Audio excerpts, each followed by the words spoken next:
구약성경 326쪽 여호수아 6장 2절부터 7절까지의 말씀을 한 절씩 교독하시겠습니다.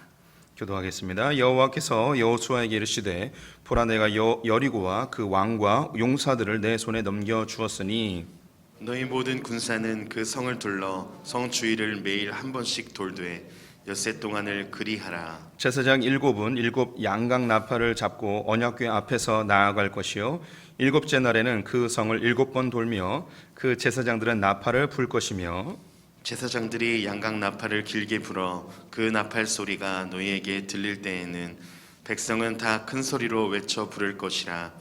그리하면 그 성벽이 무너져 내리리니 백성은 각기 앞으로 올라갈지니라 하시매. 눈의 아들 여호수아가 제사장들을 불러 그들에게 이르되 너희는 언약궤를 메고 제사장 7은 양각 나팔 7을 잡고 여호와의 궤 앞에서 나아가라 하고 또 백성에게 이르되 나아가서 그 성을 돌되 무장한 자들이 여호와의 궤 앞에서 나아갈지니라 하니라. 아멘. 아멘. 네, 오늘도 주님의 보좌 앞으로 나오신 성도님들에게 하나님의 은혜와 평강이 함께 하시기를 축원드립니다. 현장에는 우리 교육자들과 우리 장로님들이 예배당을 지키고 계십니다.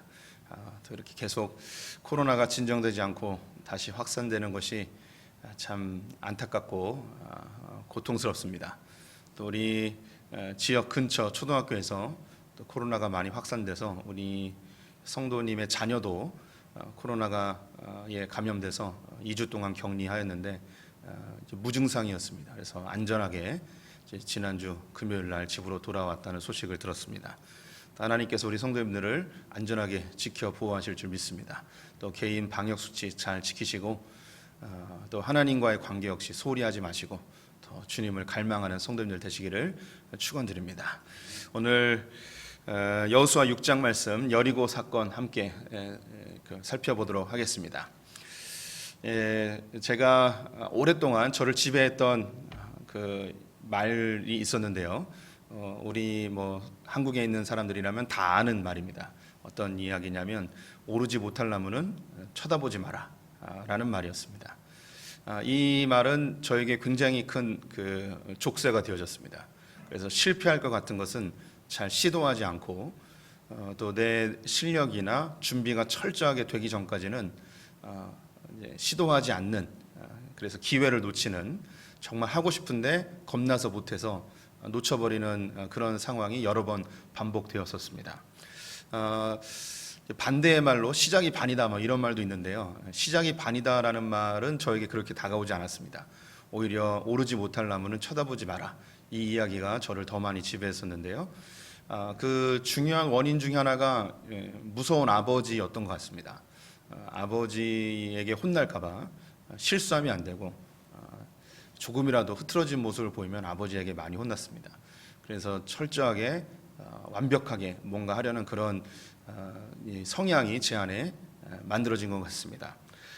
장점이 될 수도 있고 단점이 될 수도 있는데 성장기에서는 이것이 저를 많이 힘들게 했던 부분입니다.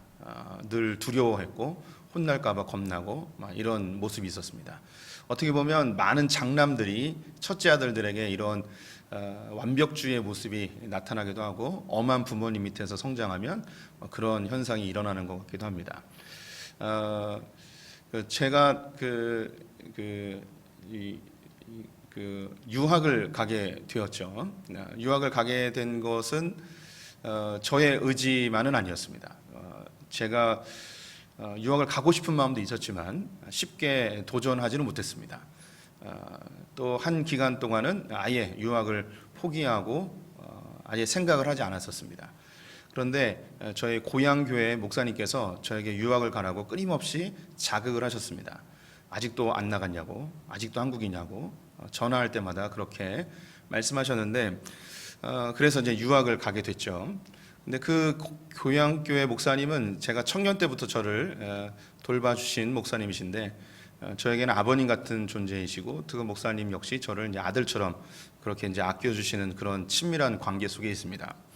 근데 그 목사님이 저에게 유학을 계속 가라고 했던 중요한 이유가 본인이 유학을 가지 못했기 때문입니다.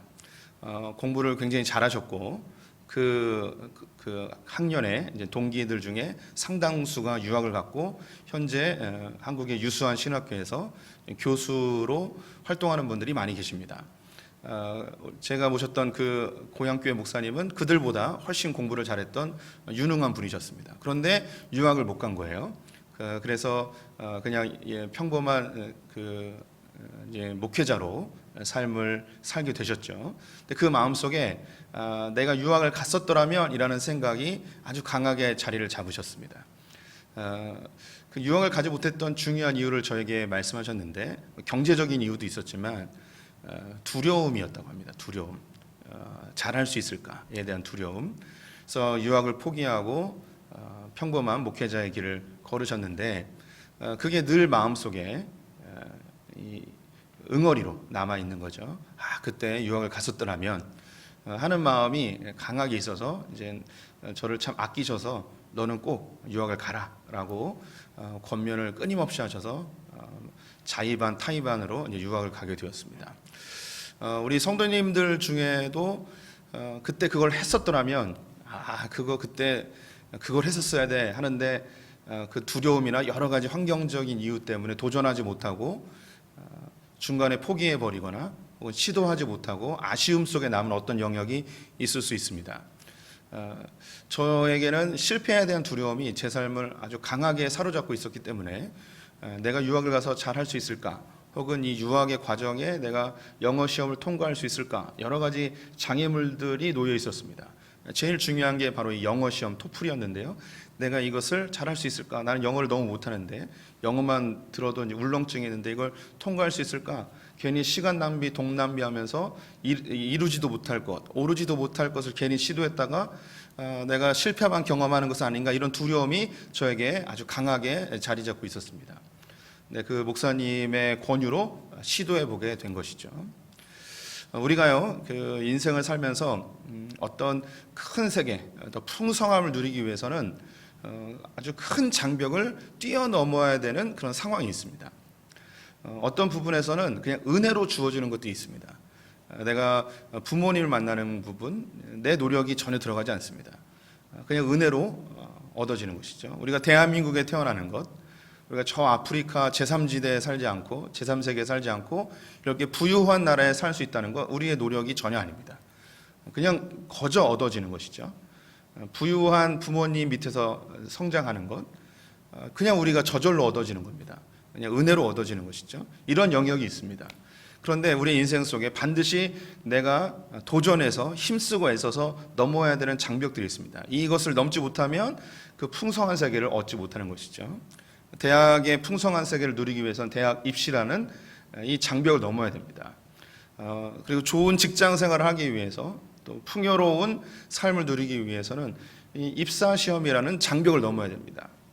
또 사랑하는 연인과 결혼하고 싶다면 고백을 해야 되는 것이죠.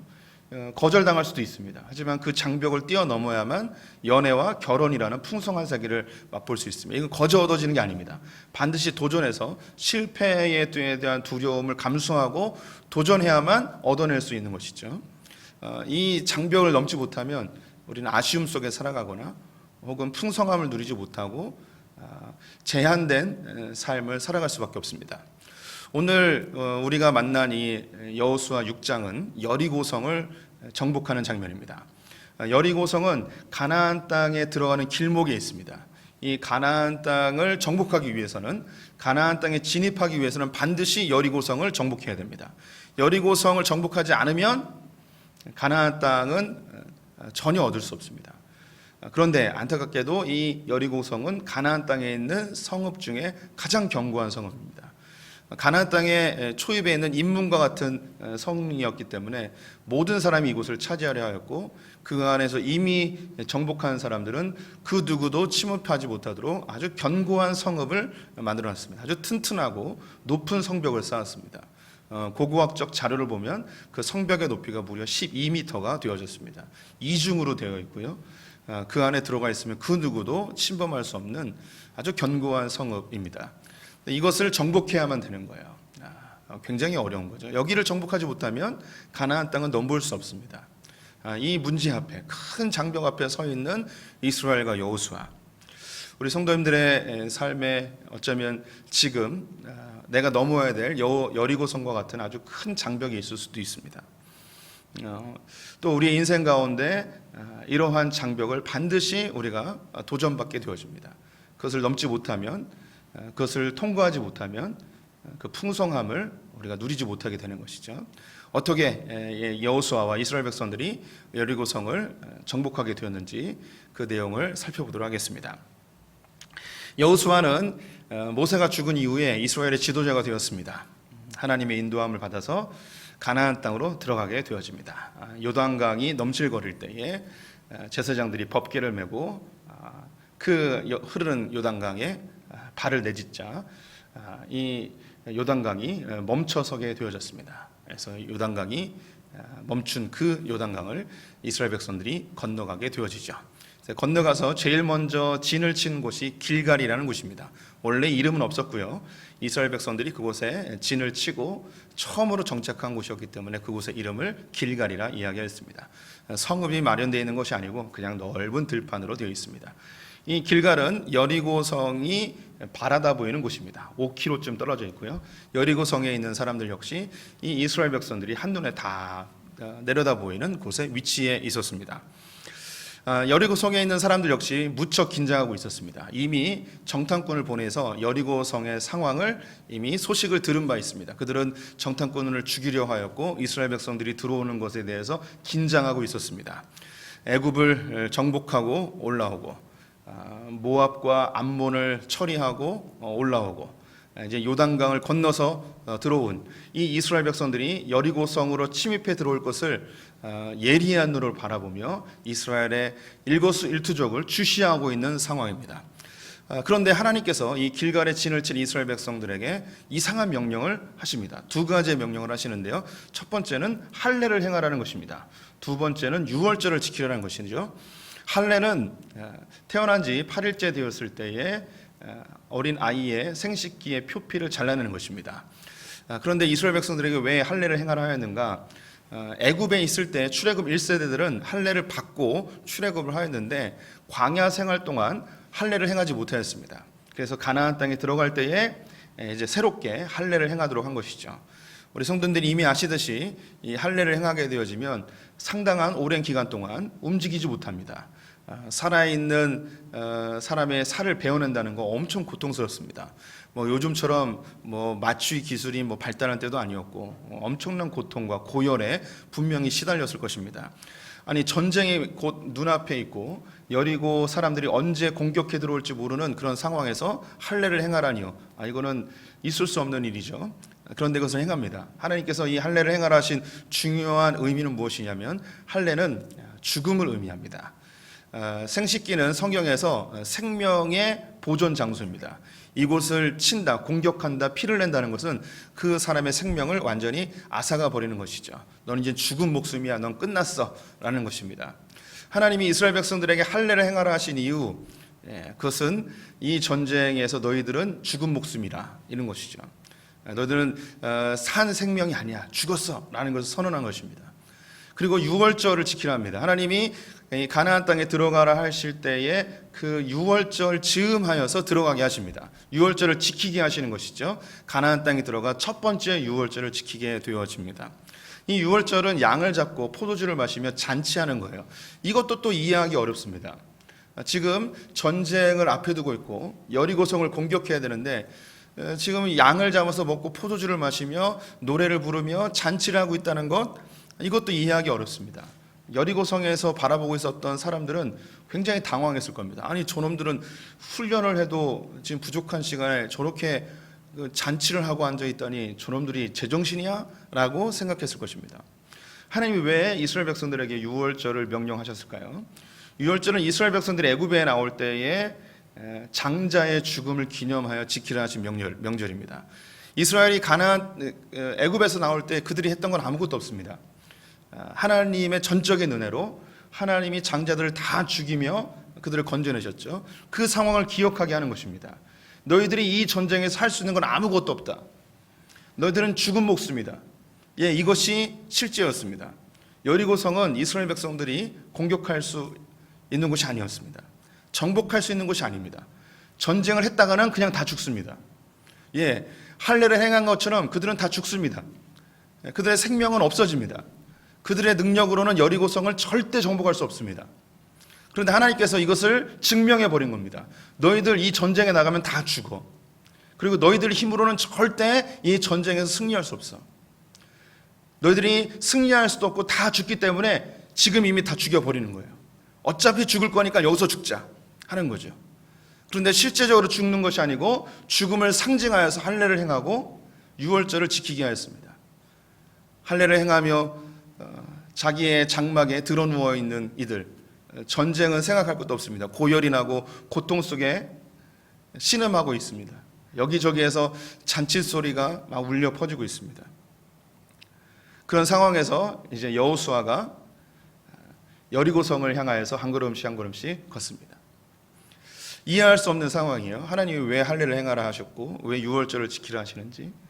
어떤 사람들은 오늘 이게 먹고 죽자 하면서 포도주를 마시고 양고기를 뜯으며 노래를 부르며 광야에서의 그 긴 세월 동안에 그 여독을 풀기 위해서 그냥 편안하게 누워있는 그런 소리내고 노래하는 그런 모습을 뒤로 하고 여리고성으로 한 발짝 한 발짝 걸어갑니다. 복잡한 생각이 들었을 것입니다. 여리고성이라는 초롱성이 앞에 있고 할례를 받고 신음하고 있는 남정네들이 텐트 안에 들어누워 있고 여기저기에서 어린아이들, 아낙네들의 노랫소리, 흥겨운 음악 소리를 뒤로 하고 한 걸음씩 한 걸음씩 걸어갔습니다. 우리가 아시듯이 이 유월절의 행사가 해가 질 무렵부터 행사가 진행이 되어집니다. 그러면 이 여호수아가 성경에 나와 있지 않지만 해가 지는 그 상황에 여리고성을 향해서 한 걸음씩 한 걸음씩 걸어갔을 거라고 생각이 듭니다. 한참을 여리고성을 향해서 걸어갑니다. 복잡한 생각 속에 정말 전쟁을 해야 되는 것인가? 여기를 정복할 수 있을 것인가? 괜히 다 죽는 것은 아닌가? 이런 복잡한 생각이 들죠. 근데 저 앞에 한 남정네가 서 있습니다. 어렴풋하게 실루엣이 보이죠. 점점 가까이 가는데 칼을 들고 있는 모습이 보입니다. 갑자기 두려움이 몰려옵니다. 그래서 외치죠. 너는 우리 편이냐? 적의 편이냐? 아군이냐? 적군이냐? 라고 묻습니다. 근데 그 칼을 들고 있는 한 남정네가 이렇게 이야기합니다. 5장 14절과 15절 말씀 같이 읽어보도록 하겠습니다. 그가 이르되 아니라 나는 여호와의 군대의 대장으로 지금 왔느니라 하는지라.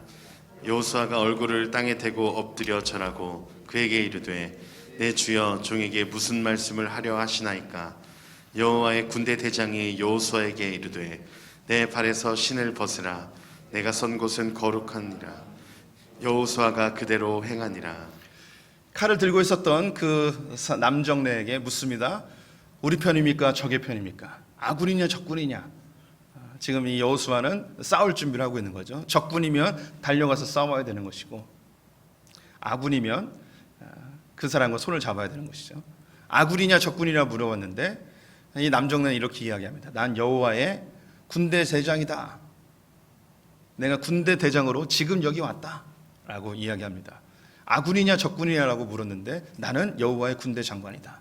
내가 군대 장관으로서 지금 여기 왔다 라고 선언합니다. 이 군대 장관이라고 불려진 이 분은 구약에 나타난 예수 그리스도를 이해하시면 가장 쉽습니다. 이 군대 대장이 나타나서 내가 지금 이곳에 전쟁을 위하여 왔다라고 선언하자 여호수아는 그 즉시로 하나님을 본 것을 알게 됩니다. 그리고 그 앞에 엎드리죠. 그리고 이야기합니다. 나에게 무엇을 말씀해 주시려 하십니까? 작전이 무엇입니까? 여호와의 군대 장관이시여 작전이 무엇입니까? 라고 묻는 것이죠. 이 여호수아의 머릿속에는 온통 이 여리고성을 어떻게 하면 정복할 것인가에 대한 모든 신경이 곤두서 있습니다. 이제 이스라엘의 지도자가 되어서 첫 번째 전쟁입니다. 이 전쟁을 잘 치르면 자신의 위상도 올라가고 자기의 지도력도 강해집니다. 여기서 만약 실패하게 되어지면 자기의 인생이 얼마나 고단할지 뻔히 보이는 아주 중요한 상황입니다. 아니 그도 그럴 이뿐만 아니라 이 가나안 땅을 정복할 것인가 말 것인가 이스라엘 민족 전체의 운명에 달려있는 아주 중요한 전쟁이죠. 모든 신경이 이 여리고성을 어떻게 하면 정복할 것인가 여기에만 집중이 되어 있습니다. 하나님의 사자 여호와의 군대 장관을 만났는데 그 앞에 엎드려서 묻는 것이 뭐냐면 내가 뭘 하면 됩니까? 내가 이 여리고성을 정복하기 위해서 뭘 하면 됩니까? 여호와의 군대 장관이여, 당신이 싸우러 왔으니까 작전을 좀 알려주십시오. 비법을 알려주십시오. 어떻게 하면 승리할 수 있습니까? 우리가 그 인생에서 만나게 되어지는 아주 큰 장벽들이 있을 수 있습니다. 경제적인 장벽을 만나기도 하고, 건강의 위기를 만날 수도 있습니다. 관계의 어려움을 만날 수도 있고, 해결해야 되는 아주 중요한 문제들을 만날 수 있습니다. 우리 지금 소풍교회는 이제 주차장 문제로 교회가 어떻게 해야 될 것인가에 대한 그런 장벽을 만난 것도 있을 수 있죠. 우리는 그런 상황이 되면 모든 관심이 거기에 쏠리게 되어집니다. 모든 관심이 거기에 쏠리게 되죠. 그래서 여기가 저길까 고민되죠. 제가 요즘 그 차 타고 다니면 건물만 보입니다. 어디로 이사 가야 되나? 어디가 교회로 좋은 자리가 있을까? 얼마 전에는 그 우리 교회 자녀분, 우리 교회 성도님의 자녀가 인천 그 도시공사에 다니세요. 그래서 그 집사님한테 부탁했어요. 아드님한테 여기 그 남구에 노는 땅이 있으면 좀 알아봐 달라고, 종교 부지 있으면 좀 알아봐 달라고 막 여기저기 물어보고 있습니다. 또 이 모든 관심이 거기 있는 거죠. 우리 성도님들도 삶의 중요한 고비, 장벽을 만나면 모든 관심이 거기에 쏠릴 수밖에 없습니다. 여호수아가 그랬습니다. 어떻게 하면 됩니까? 뭘 하면 됩니까? 어떻게 해야 하면 이 여리고성을 무너뜨릴 수 있습니까? 이 고비를 어떻게 하면 넘길 수 있을까요? 그런 고민이 가득 있었죠. 그런데 이 여호와의 군대 대장이 하는 이야기가 무엇인가? 네 신을 벗으라. 이곳은 거룩한 곳이니 네 신을 벗으라 라고 합니다. 여호수아는 애굽에서 이미 할례를 받고 나온 사람이었습니다. 지금 출애굽 1세대들은 다 죽었고, 이제 출애굽 1절 모세와 2세대들이 할례를 받고 누워 있습니다. 그들은 하나님께서 너희들의 생명은 이제 죽었다. 너희들의 목숨은 나의 것이다. 너희 힘으로 이 여리고성을 절대 정복할 수 없다. 그것을 선언하는 할례였습니다. 근데 여호수아는 그 모습이 없었던 것이죠. 그런데 이 군대 대장 앞에서 신을 벗어야 했습니다. 신을 벗는다는 것, 우리가 모세가 시내산에서 하나님을 만날 때에 벗었던 신과 똑같죠. 하나님이 모세를 불러서 이스라엘 지도자로 세웠을 때에 그가 애굽에서 했었던 그 왕자로서의 삶을 벗어야 됐습니다. 또 광야 40년 동안 살았던 미디안의 양치기의 삶을 벗어내야 됩니다. 이제 하나님이 명령하시는 대로 자기의 모든 권리를 포기하고 자기의 모든 방법을 내려놓고 주님이 인도하신 대로 따라가야 된다는 것이 바로 이 신을 벗으라는 의미입니다. 그것은 거룩한 곳입니다. 하나님이 계신 곳입니다. 하나님의 방법만이 통하는 곳입니다. 인간의 방법은 전혀 그곳에서 어떠한 능력도 발휘할 수 없는 곳, 거룩한 곳, 그곳에서 신을 벗고 하나님이 하라는 대로 하는 거죠. 똑같은 이야기를 여호수아에게 하고 있습니다. 네가 이 여리고성을 정복하기 위한 너의 방법, 네가 생각하는 그 모든 것들 다 내려놓으라는 거예요. 이 여호수아는 이미 한번 여리고성에 와 봤습니다. 40년 전에 12명의 정탐꾼과 함께 40일 동안 이 가나안 땅 곳곳에 중요한 성읍들을 다 둘러봤습니다. 성경에 나와 있지 않지만 분명히 여리고성도 포함되어 있을 것입니다. 여리고성을 정복하지 않고는 가나안 땅을 정복할 수 없었기 때문이죠. 그 전에 보았던 너의 생각들, 네가 갖고 있는 작전들, 네가 이 지리를 좀 안다고 해서 네가 쌓아놓았던 그 모든 방법들 다 내려놓고 하나님 앞에 벌거벗은 모습으로 너는 아무것도 할 수 없음을 인정하고 벗어라. 이곳은 거룩한 땅이다. 하나님이 이곳을 통치하신다. 세상에 많은 종교들이 있고 무속신앙들도 있습니다. 아주 중요한 시험이나 중요한 고비가 되어지면 이 무속신앙이나 타 종교들은 무엇을 하라고 합니다. 대표적인 예로 무당들이나 점쟁이들은 부적을 써주죠. 그리고 이 부적을 남편의 몸속에 잘 간직하게 해서 절대 떨어뜨리면 안 된다고, 분리되어지면 안 된다고, 또 베개니 속에 잘 숨겨놓고 이게 잘 때마다 고개를 벨 수 있도록 그렇게 뭔가 하라고 그래요. 이거 먹으면 안 되고 저거 먹으면 안 되고 여기 가면 안 되고 저기 가면 안 되고 뭘 하라고 이야기합니다. 그런데 하나님께서는 중요한 위기의 상황에 우리 크리스천들에게 하는 이야기가 뭐냐면 신을 벗으라 라고 이야기합니다. 아무것도 하지 마라. 너희는 가만히 있어. 하나님이 여호와 되시면, 여호와가 하나님 되시면 너희는 알지어다 라고 선언하죠. 우리가 갖고 있었던 방법도 우리의 생각들 그걸 내려놓으래요. 그리고 하나님이 이 상황에서 어떻게 일하시는지 가만히 살펴보라는 것이죠. 여호수아가 여리고성을 향해 갑니다. 성경에 나와 있지 않은데 신을 벗으라고 했기 때문에 성경에 나와 있지 않지만 제가 생각할 때 여호수아는 신을 벗고 여리고성으로 간 것 같아요. 그래서 해가 이제 뉘엿뉘엿지고 노을도 사라진 어두컴컴한 이제 달빛에 의해서 여리고성의 형체만 보이는 그곳을 맨발로 이렇게 살펴보았던 것 같습니다. 그래서 1절부터 3절까지의 말씀 한번 읽어보도록 하겠습니다. 이스라엘 자손들로 말미암아 여리고는 굳게 닫혔고 출입하는 자가 없더라. 여호와께서 여호수아에게 이르시되 보라, 내가 여리고와 그 왕과 용사들을 내 손에 넘겨주었으니 너희 모든 군사는 그 성을 둘러 성 주위를 매일 한 번씩 돌되 엿새 동안을 그리하라. 여호수아가 여리고성에 도착했습니다. 여리고성을 봤는데 어떤 모습이었냐면 여리고성은 굳게 닫혀 있었습니다. 출입하는 자가 하나도 없었습니다. 개미 새끼 한 마리도 지나다니지 않았습니다. 여리고성이 완전히 닫혀 있습니다. 여호수아가 여리고성을 살펴봅니다. 둘레가 한 900m쯤 되어집니다. 그래서 한 20-30분이면 충분히 돌 수 있는 길입니다. 한 걸음 한 걸음 걸으면서 여리고성을 보죠. 그리고 하나님과 친밀한 대화를 나눕니다. 하나님이 이야기하십니다. 안 무너질 것 같지? 어떻게 정복하냐? 두렵지? 내가 방법 알려줄게. 하루에 한 바퀴씩 돌고 마지막 날에는 7바퀴 돌아. 그리고 나팔을 불면서 큰 소리로 외치면 이 성이 무너질 거야. 여호수아가 처음에 이 이야기를 들었을 때 매우 당황했을 것 같습니다. 하나님, 그게 무슨 말입니까? 이게 어떻게 소리 지른다고 이게 무너집니까? 여리고성의 복원한 그림 모습 한번 보여드릴게요. 이중벽으로 되어 있습니다. 높이가 12m고요. 저 위에서 들어가 있으면 그 누구도 들어갈 수 없습니다. 아주 견고한 성읍입니다. 이게 어떻게 무너질까요, 주님? 그런데 여호수아는 하나님의 명령대로 따릅니다. 왜냐? 어차피 못 이깁니다. 어차피 전쟁하면 다 죽습니다. 그런데 이 전쟁은 해야만 됩니다.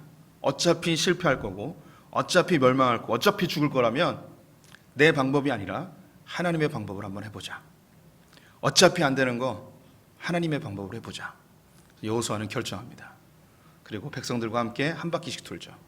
그런데 이 여호수아서의 특징이 있는데 하나님이 명령하지 않은 것을 여호수아가 몇 가지를 첨가하는 것들이 있어요. 이게 그 어린아이 신앙에서 성숙하는 신앙으로 나타나는 크리스천의 자율성인데요. 여호수아가 무엇을 하나 더 붙이냐면 아무 말도 하지 말라고 덧붙입니다. 하나님은 아무 말도 하지 말고 돌아라 이런 얘기 안 했어요. 그냥 돌으라고만 얘기했어요. 그런데 여호수아는 아무 말도 하지 말고 돌으라고 이야기합니다. 그 이유가 여호수아는 40년 동안 광야 생활하면서 이스라엘 백성들이 불평불만을 쏟아내며 그들이 멸망했던 걸 봤습니다. 그들의 입술을 막아야 돼요. 그래서 그 이야기를 첨가하지 않았을까 싶습니다. 아주 중요한 방법이었습니다. 제가 우리 성도님들에게 가끔 이야기하는데 우리가 비판을 멈출 수 있는 방법, 불평불만을 멈출 수 있는 방법은요, 우리의 머리는 아주 자연스럽게 떠올라요. 근데 말하는 걸 멈추면 생각이 나중에 지배되어집니다. 그래서 말하는 것부터 멈추는 게 매우 중요합니다. 그래서 여호수아가 아무 말 하지 말고 돌아라 라고 이야기하죠. 그리고 마지막 7째 날 7바퀴를 돌고 나팔 소리와 함께 소리를 질렀더니 이 견고한 여리고성이 다 무너지죠. 20절 말씀 같이 읽어보도록 하겠습니다. 이에 백성은 외치고 제사장들은 나팔을 불매 백성이 나팔 소리를 들을 때 크게 소리질러 외치니 성벽이 무너져 내린지라. 백성이 각기 앞으로 나아가 그 성에 들어가서 그 성을 점령하고.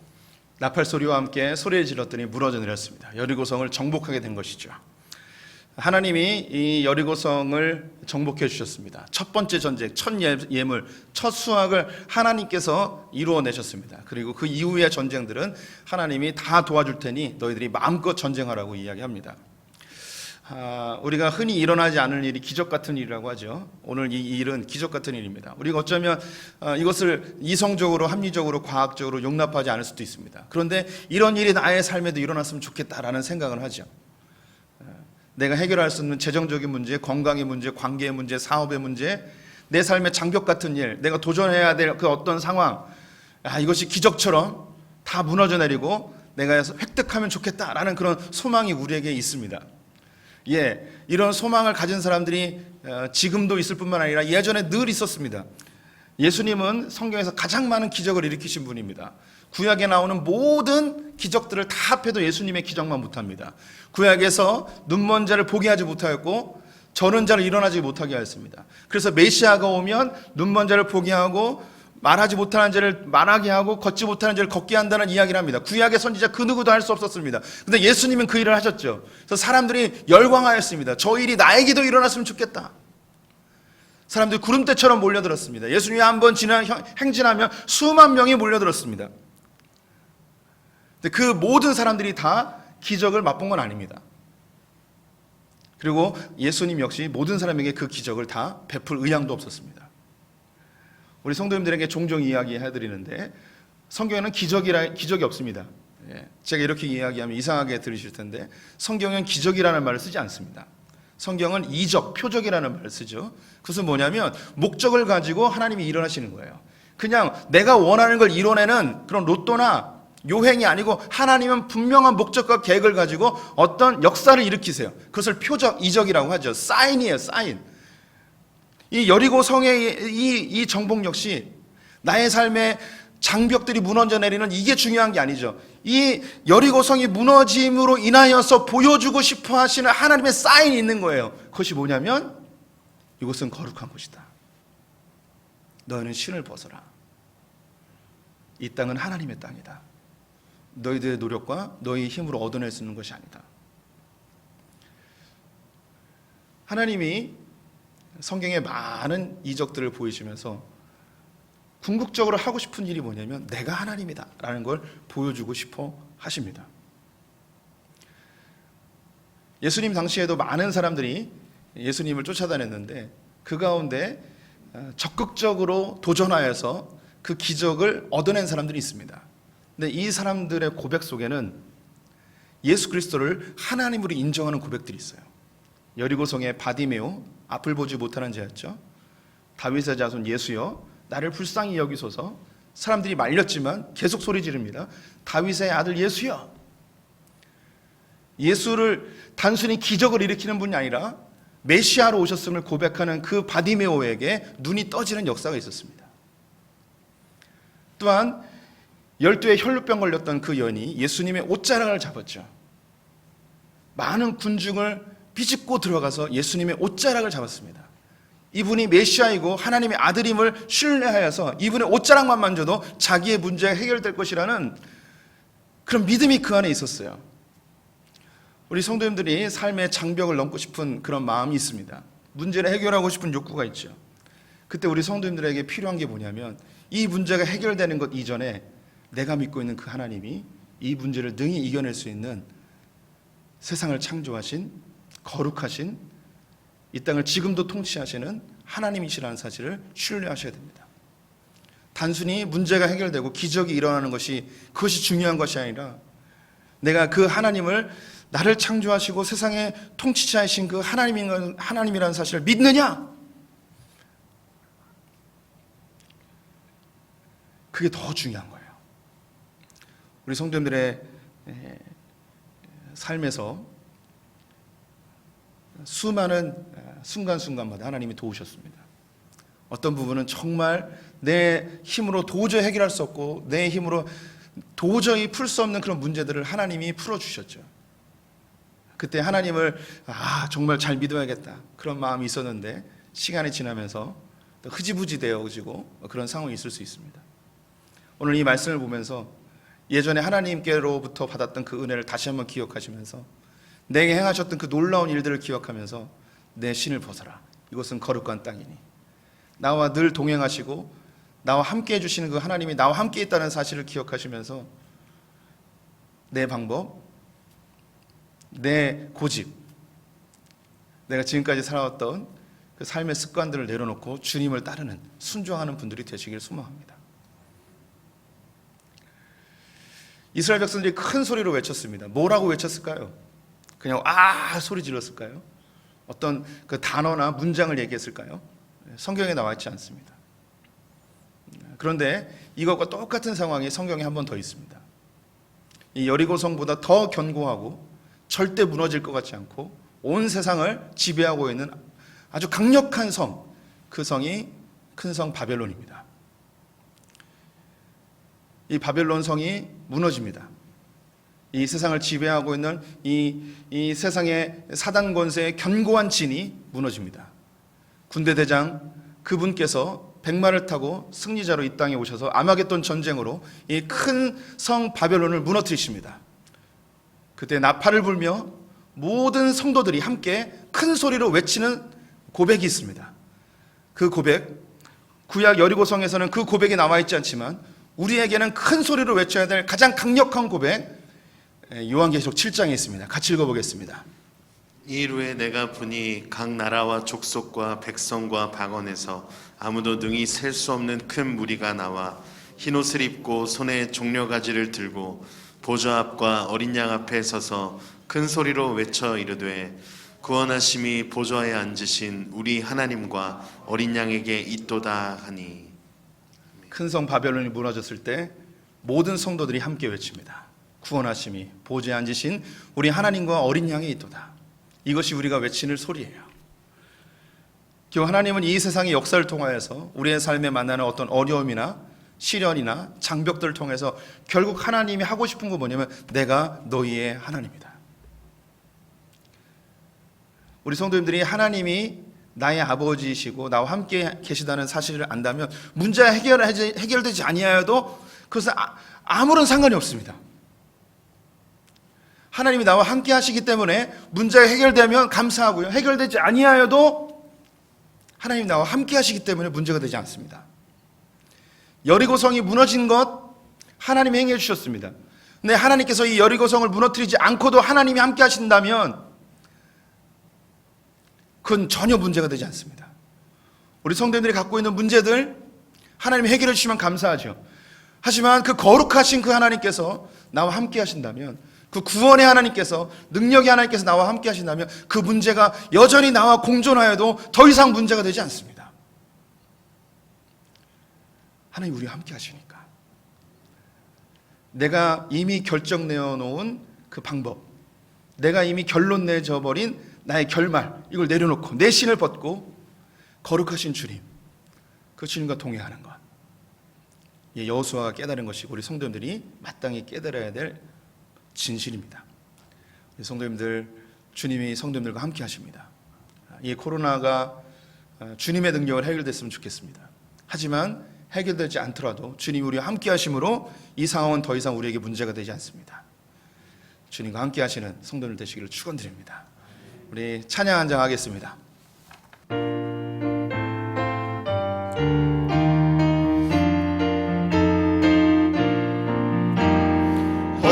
허락하신 새 땅에 들어가려면 맘의 준비하여 힘써 일하세. 여호수아 온 바다 앞으로 가세. 우리 거할 처소는 주님 품일세. 시험 환난 당해도 낙심 말고서 맘의 걱정 버리고 힘써 일하세.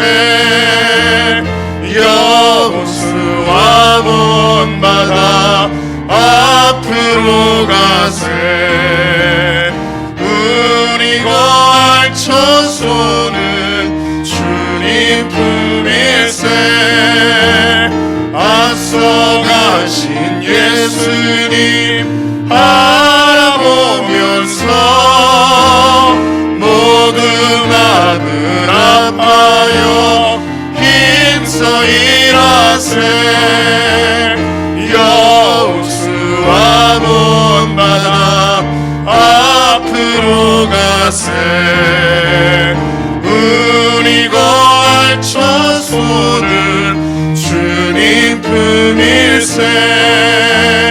일할 곳이 아직도 많이 있으니 담대하게 나 와서 힘써 일하세 여호수아 본받아 앞으로 가세 우리 거할 천소는 주님 품일세 여호수아 본받아 여호수아 본받아 앞으로 가세 우리 거할 천소는 주님 품일세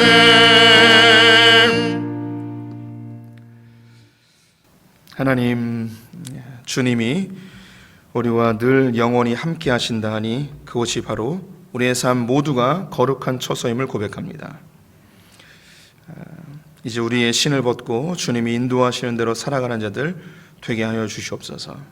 내가 해결할 수 없는 문제, 내가 감당할 수 없는 어려움, 아무리 몸부림치고 염려와 근심하여도 단 1도 변화되지 아니하는 그런 상황 속에 고통받으며 신음하지 아니하고 내 신을 벗고 주님과 동행하는 자들 되게 하여 주시옵소서. 주님, 그리고 그 모든 것이 지나 우리의 입술 가운데 구원하심이 하나님과 어린 양에게 있었다고, 주님이 하셨노라고, 주님이 모두가 다 주님이 하셨노라고 고백하는 참된 크리스찬들 되게 하여 주시옵소서. 하나님, 소망하기는 우리 성도들을 가로막고 있는 여리고 성과 같은 장벽들이 무너져 하나님의 풍성한 세계를 맛보는 역사가 있게 하여 주시옵소서. 지금은 우리 주 예수 그리스도의 은혜와 하나님 아버지의 무한하신 사랑과 성령의 교통하심이 나의 신을 벗고 나와 늘 함께 하시는 거룩하신 주님을 신뢰하며 살아가기로 결정한 소풍의 모든 성도들과 우리의 다음 세대와 저 북에 있는 형제자매들, 열방의 선교사님들 위해 지금부터 영원토록 함께 계실지어다. 아멘.